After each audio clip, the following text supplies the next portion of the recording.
Kasama po natin again si Director Dayang Hirang. Sir, magandang hapon po, Sir Ednar. Yes, sinasabi ko nga na 166,379 families na ho ang affected sa buong probinsya ng Davao. Total. Ang pinakamarami ho dyan sa bayan ng Manay, Tarragona, Baganga at Caraga. So kakaalis lang ho ni President Marcos at nagbigay ng financial na tulong, dagdag pa sa mga itinulong na ng mga ahensya. Mahigit mga 26 million pesos na at naitulong ng local government ng national agencies sa ating mga tao. Ngunit ang instruction ng Presidente, hindi iwanan, huwag iwanan ang Davao Oriental hanggat sa matapos at maibalik sa normal ang kalagayan ng mga tao. Nandito lahat ang mga mayor except for one at mga national agencies, especially yung response agency natin, DSWD, DSUD, Department of Health at pati na rin ang DepEd. Ang DepEd ho, medyo napuruhan, no? Marami-rami yung mukhang 900 plus school buildings, yung report ni Secretary Angara kanina na kailangan kumpinahin.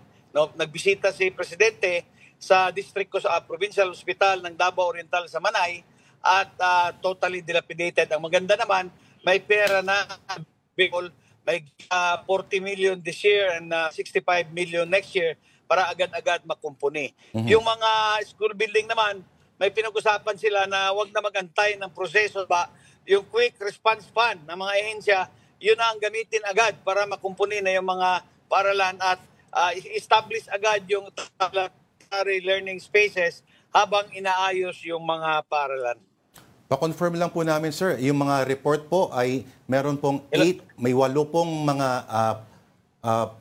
namatay, 8, at 395 daw yung bilang ng injured, sir. Siyam na ngayon, may dagdag na dinagdag. Yeah, si Governor may dagdag kanina, siyam nang namatay. Tapos ang injured natin mga 323. 323. All right. Sir, yun naman pong you mentioned, no, more than 166,000 families are affected. Yung mga displaced din pong mga residente, saan po, nasan po sila ngayon? Ano pong klaseng tulong ang binibigay sa kanila at the moment? At the moment, 10 city ang ginagawa, no? Ngunit ang DSUD nga din nandito, darating na yung mga modular houses nila. Ang model nila yung sa Cebu, yung ginawa daw nila sa Cebu, para ito na yung temporary relocation. So simula pa kahapon, panay ng meeting dito para pag-usapan saan ilalagay at i-inspect na dapat safe yung lalagyan ng mga modular houses habang nag-aantay sila kung saan sila permanently ma-relocate o magawaan sila ng bago nilang bahay by the NHA. So nandito rin ang NHA kanina, nandito Secretary ng Department of Housing natin at pinag-usapan at tuloy-tuloy mag-uusap tungkol sa execution ng mga plano na nabanggit. Opo. Okay, sir, marami ho bang mga daanan ang nasira? Marami ho bang mga tulay ang nagkaroon po ng damage, sir, to the point na hindi po madadaanan? Noong mga first few days, may isang tulay na hindi madaanan pero nakumpuni na. Ngunit maraming tulay na yung mga damages, pero pwede pang madaanan. Pero siyempre, tinitingnan natin dyan, maybe parating na rin ang tag-ulan, so hindi na siya pwedeng baka mamaya masisira. Kaya pinapaayos din ito using the quick reaction fund ng bawat ahensya, DPWH, DepEd, others.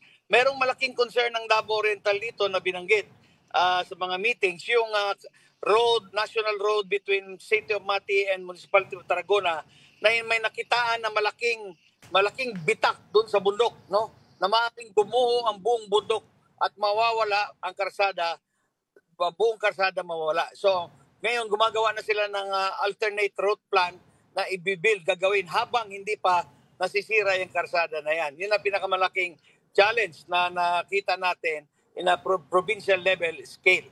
Ngayon, we expect pa rin tayo na may magdagdag pa na mga listahan ng mga tao kasi nga imposible naman na lahat ng mga mga kabahayan ma-inspect. So, ang pakiusap ko nga as the Regional Director ng Office of Civil Defense, yung mga tao, kung hindi kayo inabutan ng inspector at may mga bahay, yung bahay ninyo may nakita kayo mga bitak-bitak, kayo na mismo ang pumunta doon sa incident command post ng munisipyo or ng barangay captain para mailista na ang inyong mga pangalan at mabigyan kayo na sapat na tulong. Kasi parang nakikita ko, near impossible na lahat ng mga bahay ma-inspect talaga. Especially lindol kasi siya. Hindi kagaya ng mga baha na areas lang ang affected. Ito, buong munisipyo affected.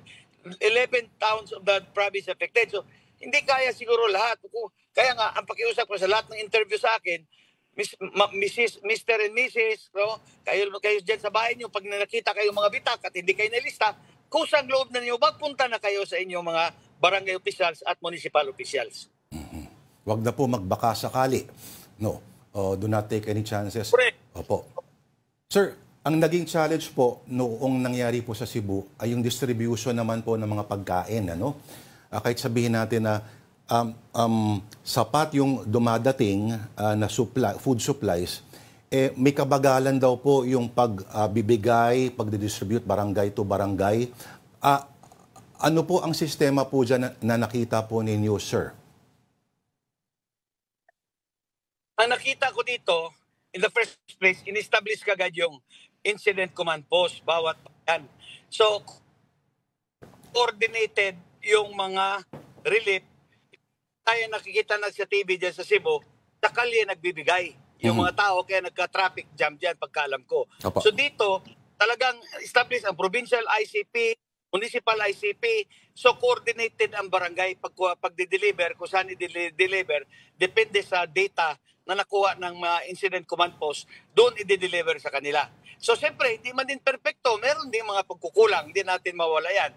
Ngunit sinisikapan talaga, importante, the system will work. No, let us follow the system. Sige kami, OCD, panayan ng training, incident command system, establish incident management, activate IMT, establish your incident command post, kasi ito yung system natin na tinatawag na on-scene response mechanism. Okay.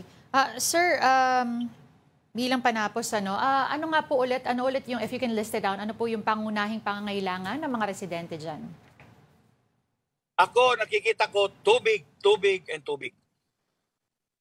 Sa immediate, sa medium term naman, siyempre tinitingnan kanina, lalo yung mga mayor, tinitingnan din nila, baka hindi kayanan ng munisipyo to sustain the food. Pero hindi pa, I think it will not be a problem because if the municipality cannot sustain it, siyempre, DSWD nandyan, ang provincial government nandyan, at nandyan naman ang Office of Civil Defense din na magtulong-tulungan. So, continue lang ang coordination following the system natin, hindi tayo mauubusan ng pagkain. Alright. Maraming salamat po sa inyong panahon. Si Director Ednar Gempesao Dayang Hirang of the Office of Civil Defense Region 11.